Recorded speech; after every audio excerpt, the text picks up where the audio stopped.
আর সাকিবের সাথে একটা আলোচনা হয়েছিল যে প্রিন্স সিনেমার পরিচালক নিয়েছিল। সত্যতা এগুলো বলতে পারবো না, বলছি না, বলতে চাচ্ছি না। যদি সত্যি হয় তাহলে তো কিছুদিনের মধ্যে দেখতে পারবেন।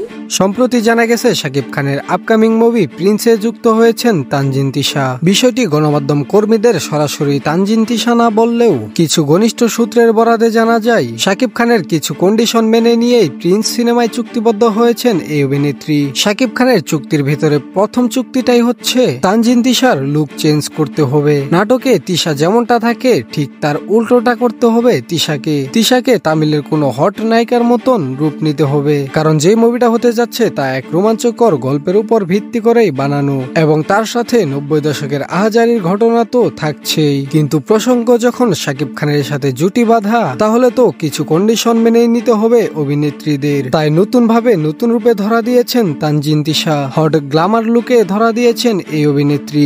সম্প্রতি তানজিন তিশার একটি পিকচার ভাইরাল হয়েছে, যা সোশ্যাল মিডিয়ায় পাবলিশ হওয়া মাত্রই সাকিবিয়ানদের মন কেড়ে নিয়েছে। আর শাকিব খানও সিদ্ধান্ত নিয়েছে যে তানজিন তিশা যদি এরকম লুকে মুভি করার প্রস্তুত থাকে তাহলে আমিও তার সাথে মুভি করার জন্যই প্রস্তুত রয়েছি। তো দর্শক, তানজিন তিশার এরকম লুকটি কেমন লাগছে আপনার কাছে তা জানাতে পারেন কমেন্ট বক্সে।